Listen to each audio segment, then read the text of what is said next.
bakalan nemenin waktu luang kalian tentunya. Apa kabar? Harus selalu jaga kesehatan dan kondisi ya di musim pancaroba seperti ini. Nah, senang sekali saat ini saya sudah ditemani dengan orang yang sangat berperan penting dalam komunitas bonsai kelapa Indonesia, Pak Dery dan Pak Bule. Langsung saja kita mulai pembahasan kita kali ini ya. Apa kabar Pak? Siapa namanya? Dari komunitas mana? Alhamdulillah kabarnya baik, sehat selalu juga. Semoga rekan-rekan semuanya juga sehat. Nama saya Dery Sunarto, biasa dipanggil Om Dery. Karena di komunitas kita bahasanya itu biasa dengan sebutan Om. Oh gitu. Iya. Jadi Om Dery ya, lebih Iya, santai. Satu lagi kawan saya. Ya. Om Bule. Oh boleh. Saya dari komunitas bonsai kelapa Banten untuk Korwil Banten, karena ada komunitas kita ini skupnya skalanya nasional. Jadi kalau nasionalnya itu Persaudaraan Penggemar Bonsai Kelapa Indonesia. Di Korwil Banten itu terbentuk sekitar 3 tahun yang lalu. Jadi kebetulan yang lokasinya di Tangerang Kota ini saya sebagai Korda.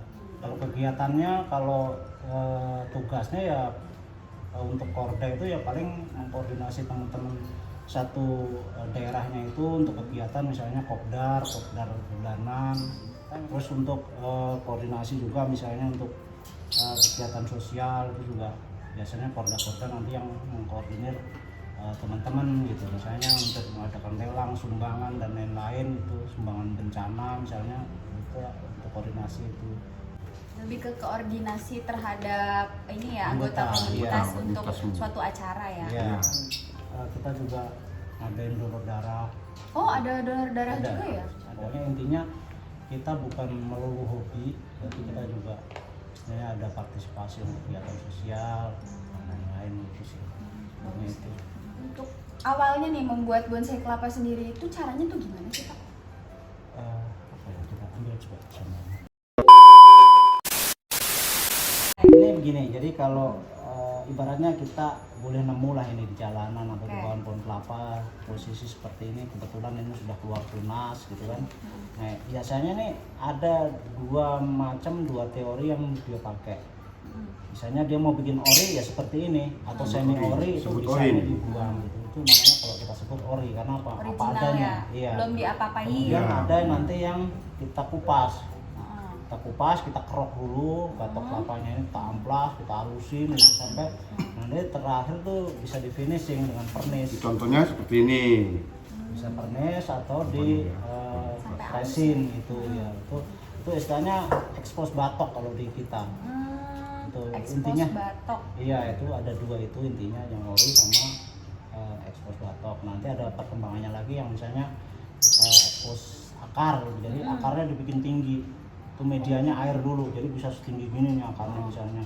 Iya. Nah ini baru nanti tunasnya gitu bisa. Jadi sebenarnya sederhana sih. Jadi kan intinya kita itu mempercepat penuaan si Tunasnya. ya tunas daunnya ini. Kalau misalnya posisinya seperti ini kan tertutup dia. Iya. Ini akan manjang terus sampai dia maksimal. Karena ini tertutup, dalamnya ini muda terus, jadi dia berkembang terus muda. Tapi kenapa dia bisa jadi kerdil? Karena gini, ini prosesnya seperti ini kurang lebih. Ini istilahnya sayat mawar. Kalau di istilahnya kita namanya sayat mawar. Sayat mawar. Karena Sayat, ya sayat. karena kan kayak seolah kayak bikin bunga mawar gitu kan. Nanti kita sayat serabutnya. Setelah kelopak ini nih kita sayat begini, nggak keluar kelopak yang ini lagi, enggak. Jadi sayat kanan kiri ini sama lepasnya kita Oh buang. jadinya dia bekar begini ya? Iya. Bentar ya. Oh. Iya, jadi dia tua, akhirnya melambat, dia nggak bisa tinggi lagi. Oh, jadi sebenarnya cara- prosesnya itu sih kunci dasarnya. Kita memaksa si calon daun pelepah ini tua lebih awal gitu aja istilahnya. Karena kita paksa, kalau dia kena matahari ini udah lambat dia karena menua keras. Iya. Udah nggak mau Iya, lagi kurang, mereka. tetap naik sih tapi Nggak setinggi ekstrim. itu, Ya, heeh. yang di liar gitu sih intinya Caranya itu. gitu. Nah, kalau misalnya expose batok ya ini harus kita buangin dulu, tapi tetap hati-hati karena ini udah keluar akar. Nah posisi seperti ini aman antara 1,5 sampai 1,5 tahun itu aman dia. Ibaratnya nggak kena media pun dia sebenarnya berkembang. Oh gitu. Karena di dalam ini kan ada nutrisinya tuh, kelapa yang aslinya itu. Nah itu. Jadi uniknya begitu. Jadi tunas ini bebarengan dengan akar. Jadi akar itu mandiri, tunas mandiri. Iya, ngerti. Nah, jadi nggak kayak pohon biasa. Iya, Itu uniknya di situ ya. Iya, di situ. Oh, iya. Makanya kadang-kadang gini, aneh kadang-kadang. Ini bisa aja mati atau dia bisa aja ini cacat atau enggak. Tapi akarnya berkembang terus. Oh. Luar biasa sesuai ininya dia, porsinya dia. Jadi pertumbuhannya beda ya, Beda. tunas sama akar itu beda. Beda. Walaupun tunas mati, Iya. akar tetap jalan terus. Jalan. Jadi bukan akarnya itu yang menopang ini kalau awal-awal. Nanti setelah nutrisi ini habis, baru akar yang bekerja.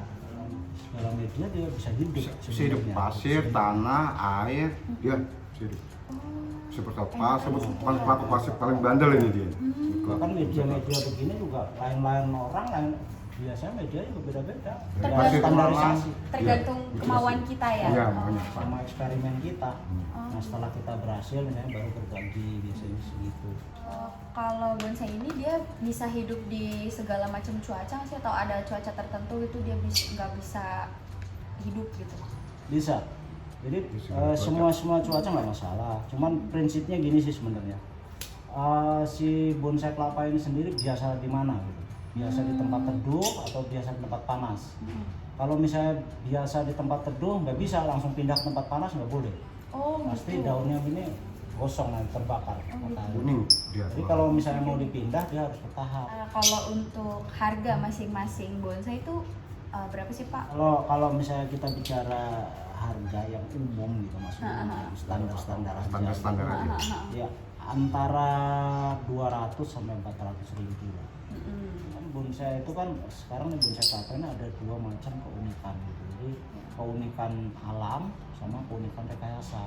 Oh, jadi harga itu tergantung Ya. keunikannya ya. Unikannya Pak Mira. Terus gimana nih Pak? Apa ada kata-kata motivasi nggak nih biar teman-teman tuh tertarik buat ikutan nanam bonsai kelapa ini? Ya, ada yang belum punya hobi, cobalah. Mulai dari hobi kelapa aja. Pasti Itu luar biasa. ketagihan. Iya, kayak gitu yang saya. Karena apa? Kalau kita udah ketagihan biasanya, kita nggak nyayat sehari, 2 hari aja udah kelimpungan, udah gatel. Gitu. Karena terbiasa Iya. ya. Soalnya mudah didapat bahan bakunya, banyak lagi. Nggak mahal lah. Nggak mahal lah. Bukan hobi yang mahal, ngabisin duit enggak. Cuman butuh proses yang lama, segitu doang. Butuh Sabaran. proses yang lama. Nah, jadi itu dia pembahasan kita tentang bonsai kelapa ini bersama dengan komunitas Bonsai Kelapa Indonesia. Udah mulai pada tertarik kan dengan bonsai kelapa ini? Ayo dong, yang pada belum punya hobi, kita bisa nih mulai hobi dari bonsai kelapa. Dari kelapa aja bisa jadi tanaman-tanaman hias yang kreatif ya, ibarat katanya tanaman-tanaman hias yang banyak banget kreasinya yang bisa kalian buat. Sekian pembahasan kita kali ini, sampai jumpa lagi. Terima kasih.